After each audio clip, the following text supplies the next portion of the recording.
Stop trying to understand everything, do this instead. Life-changing. Have you ever felt like your mind just won't shut off? Like you're constantly analyzing, worrying, dissecting, trying to make sense of every moment, every interaction, every possible future scenario? You're not alone. We live in an age that worships understanding, but we've been trained to believe that if we just think hard enough, read enough, study enough, we'll finally crack the code of life, finally understand what's happening, what's going to happen, and how to control it. But here's the philosophical cliff we rarely dare to look over. What if understanding isn't the answer? What if your obsession with knowing is precisely what's keeping you stuck? In the first minute of this video, I want you to feel the weight of this question. What if the very thing you think will set you free, your thinking, is actually your prison? That's the dilemma we're diving into. Not to give you all the answers, but to ask better questions. Because sometimes the most life-changing insight isn't a conclusion, it's a new way of seeing. Let's start by confronting a brutal truth. The human mind is terrified of uncertainty. It hates the unknown. It wants life to make sense, to be predictable, to fit into neat little boxes. So when you're hit with a breakup, a job loss, a spiritual crisis, or just a moment of deep confusion, your mind kicks into overdrive. You start playing detective, rewinding conversations, overthinking every detail, trying to decode the why behind your suffering. But the more you analyze, the more you spin. And the deeper you go, the further you drift from peace. Philosophers throughout history have explored this tension between knowing and being. Socrates said, "I know that I know nothing," not as a joke, but as a profound revelation. He realized that true wisdom isn't about stockpiling information. It's about humility, about realizing that the universe is infinitely more complex than our little egos can comprehend. And yet, we keep trying to force life into a spreadsheet. We try to figure it all out.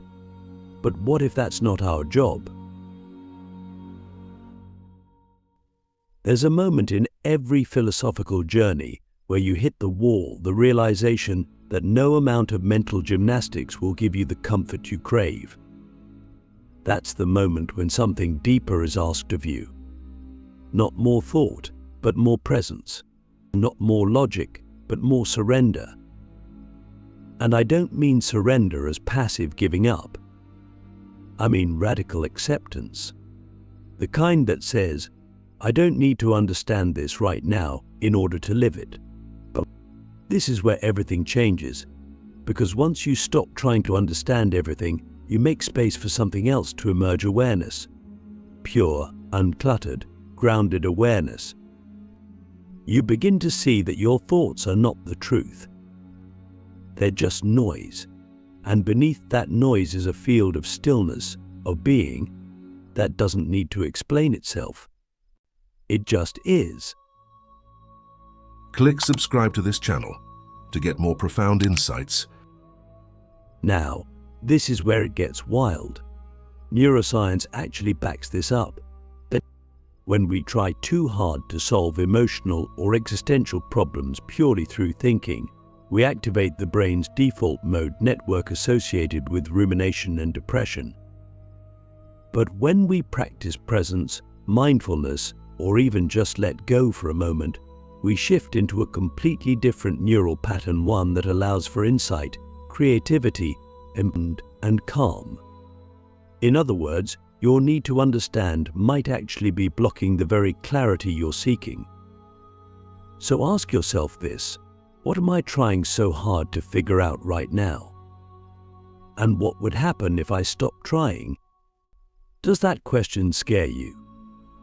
Good. That's the edge. That's where transformation begins. I remember a moment in my own life sitting alone at 2 a.m., heartbroken, obsessively trying to make sense of how things had collapsed. I was looping the same questions. Why did this happen? What could I have done differently? How do I fix it? But none of it brought peace. Then, for whatever reason, I stopped. Not because I found the answer, but because I was too tired to keep thinking. And in that stillness, something new emerged. Not understanding, but acceptance. A grounded kind of silence. And in that silence, I didn't figure anything out, but I finally felt free. And that's what I want you to experience. Because when you stop trying to understand everything, life doesn't become meaningless, it becomes vivid. But you begin to notice things you missed before. The color of the sky, the texture of your breath, the gentle presence of your own awareness. You stop living in the mind's endless maze and start arriving in the moment. That's not just philosophy, that's liberation. The wisdom of not knowing. Why mystery is the gateway to meaning. There's a profound shift that happens when we stop demanding that life give us answers and instead begin to live in the mystery. Not knowing is often framed as weakness, as a flaw to be corrected through study, strategy, or more effort. But what if not knowing is actually the most fertile state of the human mind? What if the doorway to meaning isn't built with logic, but with surrender? That's the paradox we're going to explore now, the idea that mystery is not the enemy of understanding, but its origin. Let's step back. Think about the most meaningful moments in your life. Were they the ones you understood perfectly while they were unfolding? Probably not. They were likely moments of awe, heartbreak, transformation, moments that left you speechless, overwhelmed, maybe even afraid. But those were the moments that shaped you, that cracked you open, that taught you something deeper than words. You didn't figure them out in real time. You lived them. And only later, sometimes years later, did their meaning begin to emerge, and even then, not always through logic, but through a kind of soul level, knowing that didn't require explanation. Mystery is not a puzzle to be solved. It's a presence to be entered. That's what ancient mystics and sages understood. The Tao Te Ching, one of the oldest philosophical texts in existence, opens with this line: "The Tao that can be spoken is not the eternal Tao." In other words, the moment we try to reduce mystery into language, we've already stepped away from it. The mind wants to make maps, but life is not a place you can map. It's an ocean, and your job is not to chart every current, it's to learn how to swim. This is where the wisdom of not knowing comes in. When you let go of your need to pin everything down, something sacred happens. You begin to trust. Not blindly, but humbly. You begin to sense that maybe life has its own rhythm, its own intelligence, one that is far deeper than your personal understanding. And when you learn to trust that rhythm, you stop fighting the flow. You start moving with it. Imagine this: you're standing in the middle of a dark forest. You don't know which way to go. Every direction looks the same. Your mind is screaming for clarity. But then you pause. You take a breath. And in that stillness, you notice a faint trail, one you never saw before because your panic was too loud. But that trail might not be lit. It might not make sense. But something in you recognizes it. But that's what life feels like when you stop trying to understand everything. You begin to follow something quieter, something more intuitive, something deeper. And here's the thing: mystery isn't just an existential concept. It's deeply practical.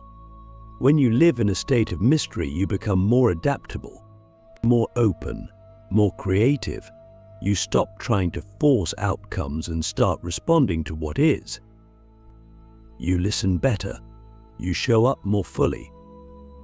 You stop needing to control every moment and start participating in it.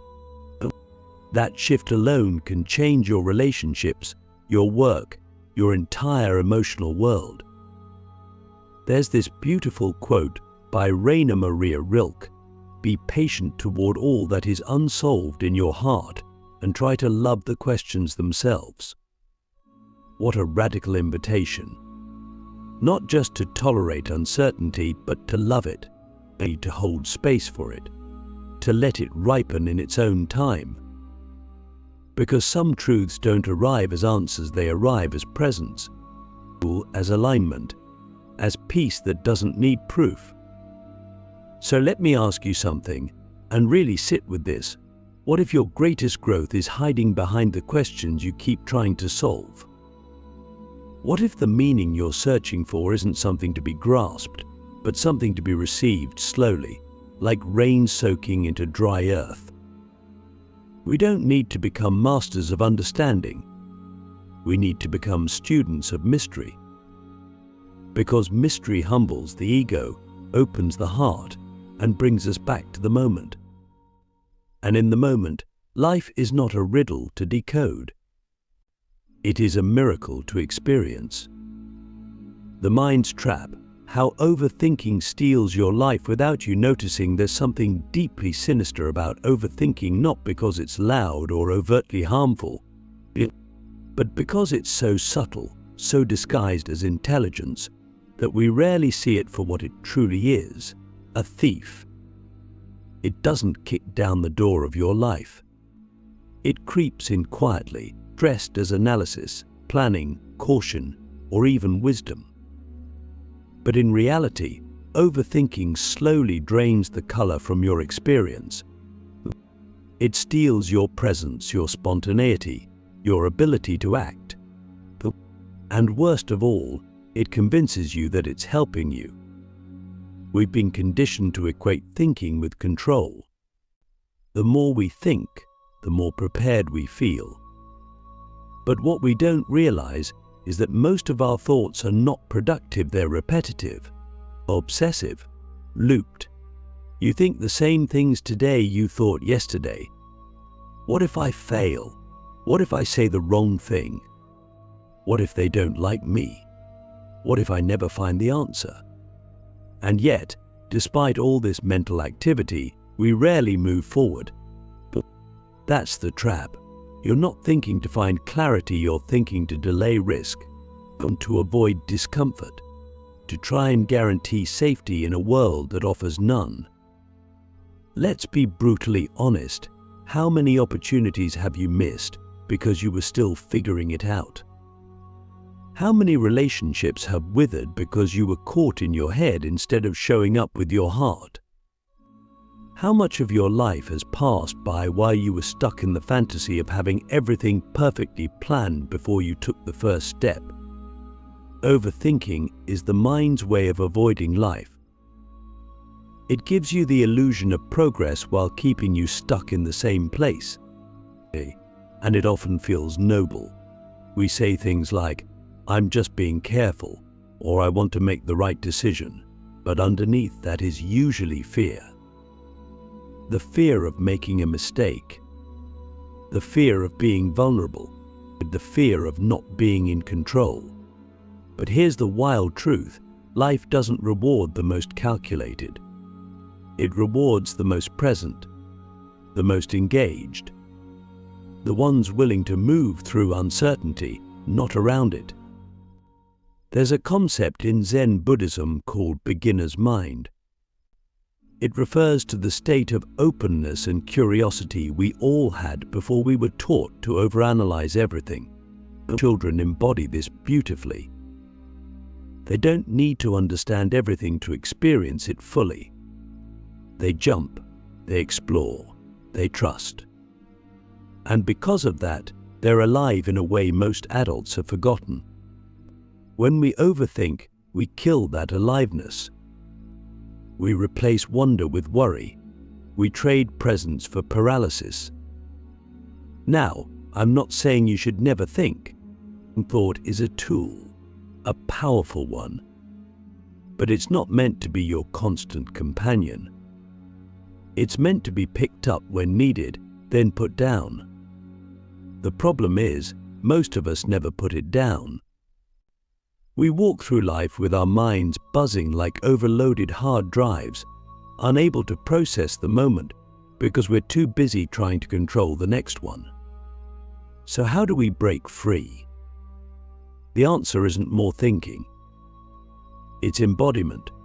It's learning to come back to your senses literally. What do you feel in your body right now? What sounds are in the room? What does your breath feel like in this moment? These aren't distractions from thought, they're the doorway out of its prison. Because when you reconnect with your body, your breath, your direct experience, you create space. And in that space, thought loses its grip.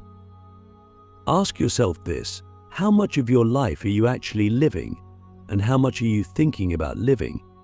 And that question, if you let it, can be a wake-up call.